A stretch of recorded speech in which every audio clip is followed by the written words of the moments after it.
BF Video Game Reviews. My name is Zoe, and I'm here with John Goatbed. Yes, and this week we are going to be reviewing the game which is Assassin's Creed Brotherhood. Now, John, Yes, you have played this game, I have. and It's a very good game. You basically continue the story of Ezio, and in the present day side of things, in 2012, you continue the story of Desmond Miles, and you have a full single-player campaign, which is a bit unexpected because it was really bigged up the multiplayer side of things. So everybody thought it was going to be a big multiplayer game, and that they were going to ignore the single-player side of it, but they didn't. no, it turned out to be a full-fledged game, didn't it? It did, yes. Another chapter in the Assassin's Creed storyline. Yeah. So, Well worth it. yes. Yes. I enjoyed it. I enjoyed it immensely. I just completed it, so I've obviously got the whole linear experience now from going from Assassin's Creed 1 straight through to Assassin's Creed 2, and then now Brotherhood. So you played them all in a row? In a row, yeah. And I've got to say, this has been my favourite so far. The setting this time, though, was in Rome, right? Yes.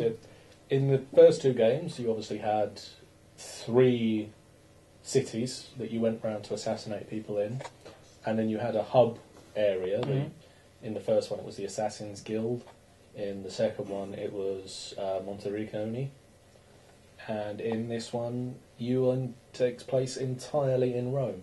So, obviously, the big inclusion with Assassin's Creed Brotherhood is the new multiplayer feature, Yes, which is a new... first for the series. Exactly. It's a new take on the multiplayer experience, whereas you actually play as the bad guys in the Assassin's Creed world. The way it works is that you are given a target who you have to assassinate, obviously. But on the flip side of that, you yourself become a target. Yes. And the hunter becomes the hunted in a vicious circle, basically. So everyone has a target and everyone is a target, basically. And it's, hunt or be hunted, really. You unlock different abilities. For instance, the first couple which I unlocked was the ability to disguise yourself. So you can actually become another player.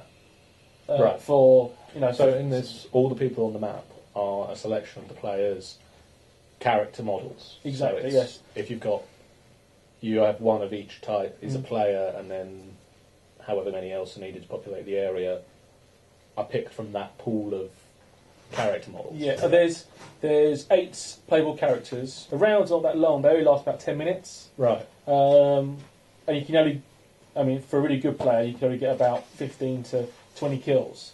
So it's not like a big bullet storm heavy. No. Everybody dies hundreds of times. No. It's a much more subtle. I'm picking up. It's a much more subtle. It is. Multiplayer game. You can go through the whole game and kill 3 people in the multiplayer. Right. But from those 3 kills, if they're perfect kills, if they're done the right way, you can still become top of the leaderboard, basically.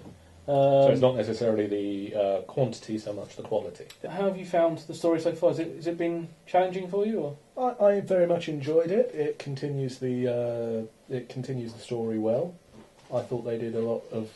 They went to a lot of effort to make sure that the plot lines continue in an adequate way, as well as being able to summon in your assassin mates from your guild. You're now able to string together takedown moves. In the previous games, you basically had a counter-attack, which would allow you to instantly kill a person you're fighting if they attack you first. And that's always been a playing style for most people, to use the counter-attack to take people out. And then in this one, they've added the ability to string together from that.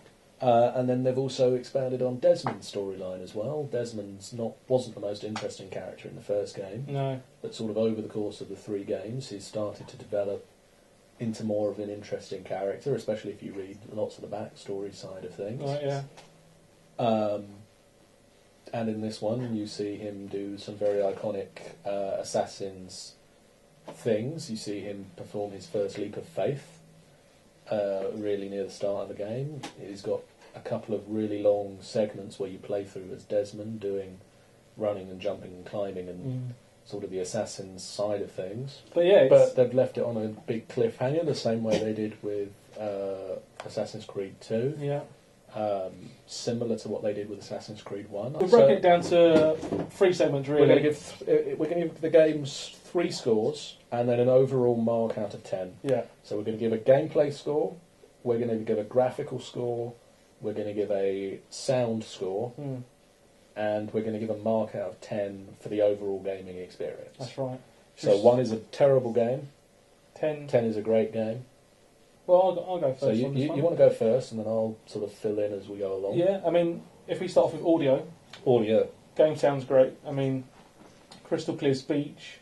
There were no issues with sound whatsoever.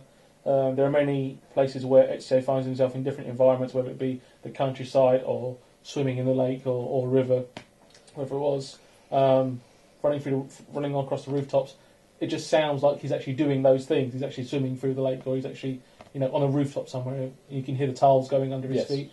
And I say the speech is great. It's been it's always been a stellar thing with the Assassin's Creed games. The environment it's setting and the sound that comes with that environment has always been top notch, really. So out of 10 for audio, I'm going to give it an 8. I think I'm going to mirror you with our first score and give it an 8 as well. I really enjoyed the audio. It really brings you into the moment, as you say. You're running across rooftops and you can hear the tiles going. You're running across the ground and you can hear the ground. You can hear the differences in the ground that you're running on. That you sort of drags you into it. The sword fight, the speech, the music choices, the really annoying British guys still there. I love the way they keep bringing in the way the Animus translates the same way that translators on like Doctor Who and Star Trek sort of translate for flavour and leave in where it doesn't want to translate. So there are moments when the Italian that it's meant to be translating for Desmond and for the player to understand, where it leaves in the Italian. So moving on, gameplay-wise. Gameplay, I thought it was stellar again. Ubisoft did do a great things with the Assassin's Creed franchise. I think it's absolutely, gameplay-wise, it's just absolutely amazing. I mean, to have a world populated by so many NPCs, you walking through. The battle system, everything is just absolutely brilliant. I've got to be honest. It's definitely one of the great games out there. It's definitely one that draws me back again and again and again. I mean, for that alone, the gameplay, as I say, is top quality. So I'm going to give it a 9. I'm going to go with a 9 then, because as I say, it does draw me back in again and again. After the credits have rolled, I'm still going back and doing all the side quests I skipped past in the race to get to the end, because the storyline propels you through it at such speed that unless you really there's certain side quests that just get skipped over because you're going through it. That's right, yeah. And there's so much urgency to sort of go from one story quest to the next one that you don't have time to hang around and do things. Finally, graphics. I sort of touched on this in the last one, but it just looks amazing. Rome, the setting is Rome, obviously, and they've done a great job mirroring Rome as it was back in those days. Yes. As I say, the architecture in that game is amazing. It is astounding how well they've done. For that alone, I'm going to give it another 9. I think I'll give it an 8.